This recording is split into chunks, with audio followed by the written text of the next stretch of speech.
Hello class, welcome back बच्चों। तो मेरे बच्चों स्टार्ट करते हैं नया लेक्चर। आज बेटा लास्ट लेक्चर होगा इकोनॉमिक्स पर। एक टॉपिक बचता है ऑर्गेनिक फार्मिंग, उसी की चर्चा को आगे बढ़ाना है। पढ़ते शुरू करो, स्टार्ट।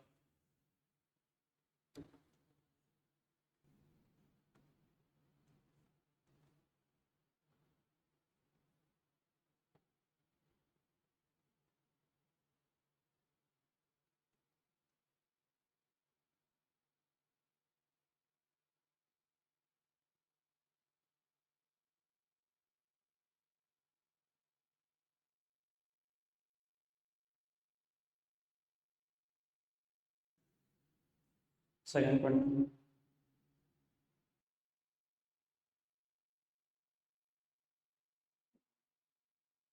बस इतना ही है, पढ़ना लास्ट पैराग्राफ।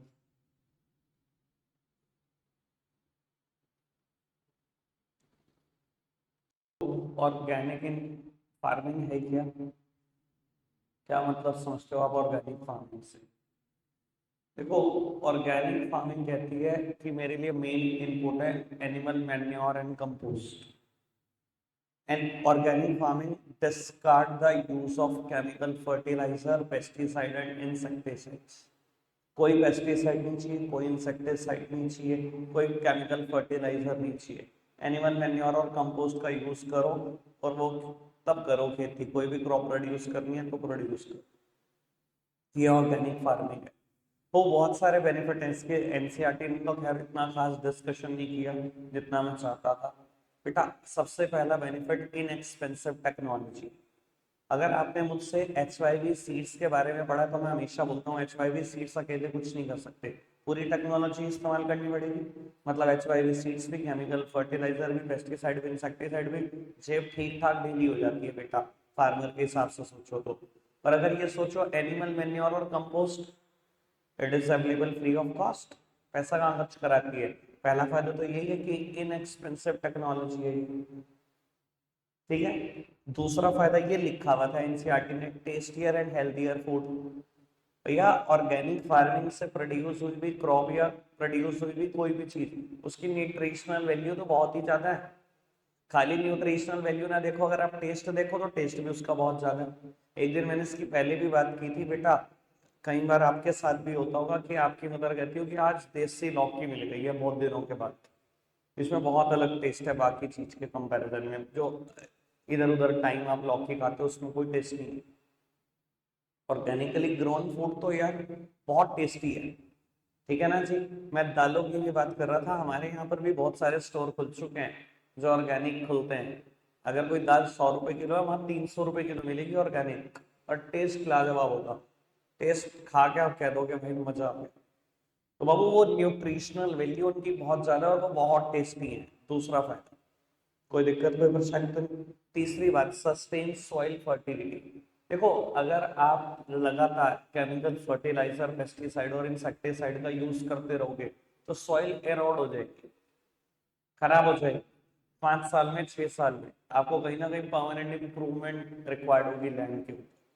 लेकिन बेटा, अगर एनिमल मेन्योर और कंपोस्ट का यूज किया जाए तो पूरी जिंदगी इस्तेमाल कर लो, 60 साल भी कर लो इस्तेमाल, सॉइल की फर्टिलिटी कभी नहीं जाएगी, कभी भी नहीं जाएगी। ठीक है ना। चौथी बात, एनवायरमेंट फ्रेंडली। बेटा, अगर हम अपने फार्म लैंड में इस्तेमाल करते हैं किसी एनिमल मेन्योर का या कंपोस्ट का, कोई फार्म लैंड को या नेचर को नुकसान पहुंच रहा है? बेटा, कोई नुकसान नहीं पहुंच रहा। क्या ग्राउंड वाटर को कोई नुकसान पहुंच रहा है? कुछ नहीं पहुंच रहा। लेकिन अगर हम केमिकल फर्टिलाइजर, पेस्टिसाइड और इंसेक्टिसाइड का इस्तेमाल करते जाते हैं तो बेटा ये ग्राउंड वाटर में पहुंच जाते हैं नाइट्रेट कंटेंट। केमिकल फर्टिलाइजर और पेस्टिसाइड, इंसेक्टिसाइड, बाबू, इनके हार्मफुल जो सब्सटेंस है वो कहीं ना कहीं ग्राउंड वाटर में पहुंच जाते हैं और नाइट्रेट लेवल बढ़ा देते हैं।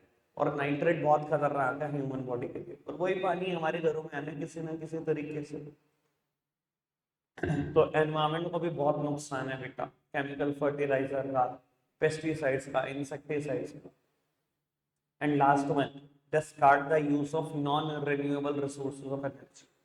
बेटा, ये non renewable resources of energy को डिस्कार्ड कर रहा है ऑर्गेनिक फार्मिंग। कैसे? बेटा जब आप ऑर्गेनिक फार्मिंग की तरफ जाओगे तो केमिकल फर्टिलाइजर, पेस्टिसाइड और इंसेक्टिसाइड इनका इस्तेमाल नहीं करोगे, इनका इस्तेमाल करने से बचोगे। जब इनका इस्तेमाल नहीं करेंगे, आपको पता है ये चीजें किससे बनती हैं? ये कहीं ना कहीं पेट्रोलियम बेस्ड प्रोडक्ट है। और पेट्रोलियम क्या है? Non renewable resource of energy है, रिन्यू तो नहीं होगा ना।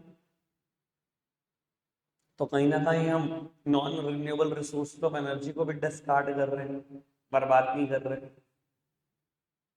ये 5 फायदे। ठीक है, टॉपिक बस इतना सही था। ठीक है जी, मैं पीडीएफ भेज देता हूँ, आप नोट डाउन करो। रख रहे आज के लिए इतना ही है प्यारे बच्चों। बाय।